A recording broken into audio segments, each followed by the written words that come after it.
साथियों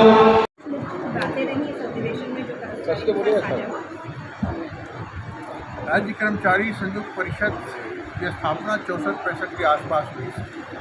तब से 62 वर्षों का सफर राज्य कर्मचारी संयुक्त परिषद ने किया और ये 62 वर्ष राज्य कर्मचारी संयुक्त परिषद के लिए संघर्ष के ही रास्ते पर चलने का, चाहे वो केंद्र के बराबर डीए का मामला रहा हो, चाहे वो वेतन का मामला रहा हो, जिसकी लड़ाई 1986 में लड़ी थी, या संविदा कर्मियों को वेतन 7वां वेतन आयोग देने की बात हुई, या आउटसोर्स कर्मचारियों के लिए नियम बनाने की बात हुई।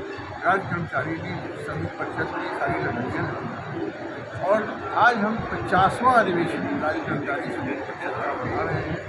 ये अपने आप में माइलस्टोन है।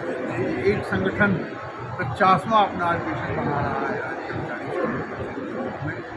धीरे धीरे 64 से लेकर के अब तक हम यहाँ तक की यात्रा पर पहुँचे हैं और राज्य कर्मचारी संयुक्त परिषद के माध्यम से हमने इस अधिवेशन के माध्यम से ये संदेश देने का प्रयास किया है कि राज्य कर्मचारी संयुक्त परिषद उन लोगों की आवाज़ है जिनकी आवाज़ कोई नहीं है, जैसे संविदा कर्मी है, आउटसोर्स कर्मी है, इंडिविजुअल कर्मी है, इनकी आवाज़ कोई नहीं बनता है। उनकी आवाज़ बनने का प्रयास हम करते हैं।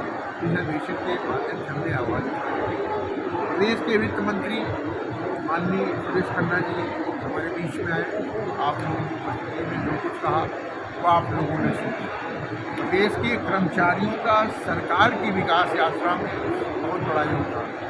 सरकार की कोई विकास यात्रा कर्मचारियों के सहयोग के बिना पूरी नहीं हो सकती है और सरकार की प्राथमिकता में कर्मचारी है कि नहीं ये तो मैं नहीं जानता हूँ, बट हमारी प्राथमिकता में हमारे कर्मचारियों के कल्याण से संबंधित कार्यों के साथ साथ सामाजिक उत्तरदायित्व, प्रशासनिक सुधार एवं सरकार और कर्मचारियों के बीच एक सेतु बनाकर चलने का कार्यक्रम हमारी प्राथमिकता में है। हम उसको लेकर के चल रहे हैं।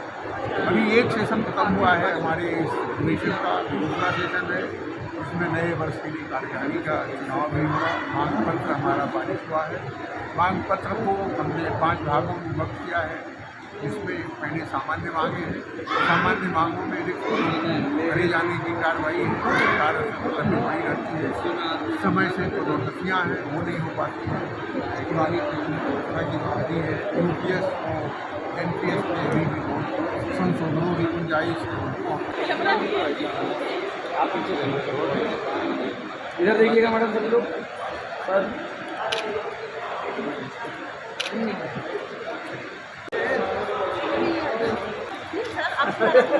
ने पूछा कि फिर से हमें निर्वाचित किया गया है महामंत्री के रूप में, तो ये हम अपने आप को बहुत गौरवान्वित महसूस कर रहे हैं और ये कर्मचारियों का भरोसा हमारे ऊपर है, कार्यकारिणी का भरोसा है कि मुझे फिर से अवसर मिला कि मैं राज्य कर्मचारियों के साथ साथ संविदा कर्मचारियों और आउटसोर्स कर्मचारियों के हित में आवाज़ बुलंद कर सकूं और सरकार और कर्मचारियों के बीच में एक सामंजस्यपूर्ण वातावरण बना करके और सबकी समस्याओं का निवारण करने में अपना सहयोग प्रदान कर सकते। मैडम, जैसा कि देखा गया है कि शासनादेश होता है, जो श्रमिक हैं आपके यहाँ और जो दैनिक वेतन भोगी हैं, उन लोगों को विनियमितीकरण के लिए कहा जाता है कि बीच में अगर आपका सेवा बीच में व्यवधान है या रुकावट है तो आपको विनियमितीकरण नहीं मिलेगा। इसके बारे में कुछ कहेंगे? ये बहुत बड़ी समस्या कि बीच में अगर व्यवधान है या विनियमितीकरण की पॉलिसी से आप जो है वंचित हो जाएंगे, उसका लाभ आपको नहीं मिलेगा।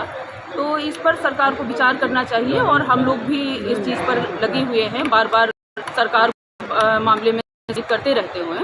कर्मचारियों का ब्रेक बहुत सारे कारण हैं जिसके तहत उनको जैसे कहीं छुट्टियाँ नहीं मिल रही हैं या जबरन कर्मचारी को परेशान किया जाता है, उसके कारण भी उनका ब्रेक हो जाता है। और कुछ एक पॉलिसी के तहत भी जैसे एक दिन का गैप करके और अगले दिन का रिन्यूअल करना, तो वो भी एक मतलब इसको एक पॉलिसी ही मान सकते हैं कि सरकार बचना चाह रही है कि इनको हमें विनियमित ना करना पड़े और एक दिन का हम गैप कर दें, जिससे कि हम फिर से उनको 11 महीने का या 11 महीने 29 दिन का मान करके अपना पल्ला झाड़ सकें। ऐसे शासन बन गया ना सर महामंत्री?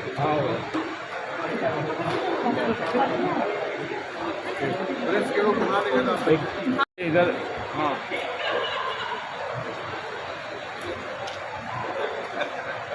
हो जाएगा।